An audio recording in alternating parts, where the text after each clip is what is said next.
নমস্কার। প্রথম ভিডিওতে তোমাদের জন্য আমি নিয়ে এসেছিলাম যে উপপাদ্যের সাজেশন।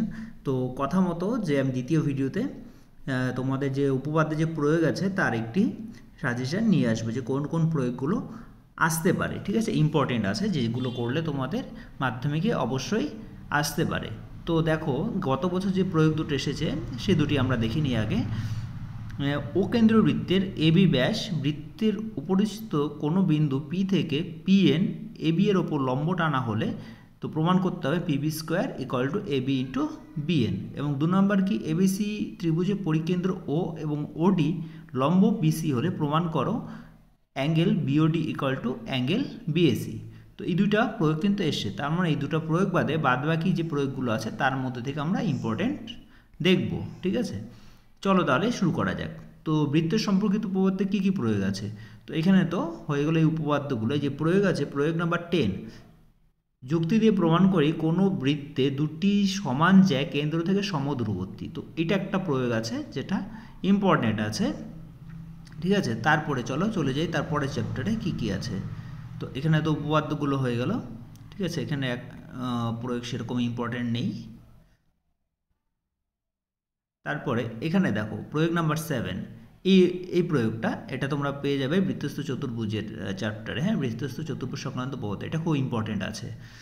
তো প্রমাণ করি যে আয়তক্ষেত্র নয় এমন বৃত্তস্থ ট্রাপিজিয়াম সমদ্বিবাহু ট্রাপিজিয়াম এবং এই কর্ণদ্বয়ের দৈর্ঘ্য সমান, এটা তোমরা দেখতে পারো। ঠিক আছে, তারপর এই যে আরেকটি আছে বৃত্তের স্পর্শক সংক্রান্ত উপপাদ্যে। ঠিক আছে, এটা পেয়ে যাবে তোমরা প্রয়োগ নম্বর 5। ও কেন্দ্র একটি বৃত্ত এঁকেছি যার একটি ব্যাস এবি এবং এ বিন্দুতে বৃত্তের স্পর্শক পিএকিউ এর সমান্তরাল যায় আরএস। যুক্তি দিয়ে প্রমাণ করি যে এবি আরএস এর লম্ব সমদ্বিখণ্ডক। এই প্রয়োগটা তোমরা দেখতে পারো। তারপরে নেক্সট কোন প্রয়োগটা আছে, এই যে আরেকটি প্রয়োগ। ও কেন্দ্রবৃত্তের পরিলেখিত চতুর্ভুজ এবিসিডি হলে প্রমাণ করি AB plus CD equal to BC plus DA.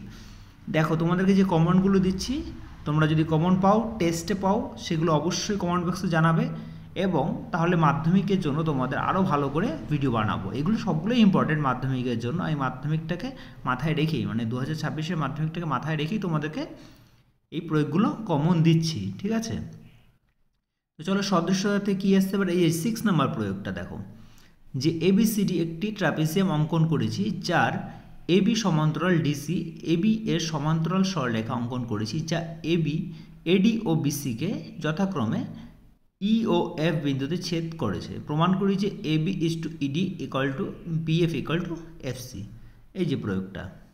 তাছাড়া কোন প্রয়োগটা আছে, এই যে 18 নাম্বার প্রয়োগটা। ঠিক আছে, এখানে 17 নাম্বারটা দেখতেও পারো, সেরকম একটা ইম্পর্টেন্ট নেই, তাও দেখতে পারো। তো 18 নাম্বার প্রয়োগটা খুব ইম্পর্টেন্ট। এখানে একটি বৃত্তস্থ চতুর্ভুজের এবিসিডি অঙ্কন করেছি, বর্ধিত এবি ও ডিসি বাহুদ্বয় পরস্পরকে পি বিন্দুতে ছেদ করলে প্রমাণ করি যে PB into PA into PB equal to PC into PD. এই প্রয়োগটা তোমরা দেখতে পারো। ঠিক আছে, এখানে আরেকটি প্রয়োগ আছে উপপাদ্য 48 এবং তারপরে প্রয়োগ নাম্বার 19, এটাও দেখতে পারো, সেরকম একটা ইম্পর্টেন্ট নেই, তাও এটা দেখে রাখতে পারো। ঠিক আছে, এই যে প্রয়োগটা প্রয়োগ নাম্বার 24, এটা কিন্তু তোমাদের এসেছিল। ঠিক আছে, গত বছর, তাহলে এটা সেরকম ইম্পর্টেন্ট নেই। তাছাড়া এখানে দুটো উপপাদ্য আছে। তো আদারওয়াইজ যেগুলো প্রয়োগগুলো দিলাম আমি, সেগুলো অবশ্যই দেখবে, সেখান থেকে অবশ্যই আমার মনে হয় কমন পাবে। ঠিক আছে, এবং কমন পেলে অবশ্যই কমেন্ট বক্সে এসে জানাবে। ঠিক আছে, ধন্যবাদ। আজকের মতো এখানেই রাখলাম। তো তোমরা সাবস্ক্রাইব করে অবশ্যই পাশে থাকবে।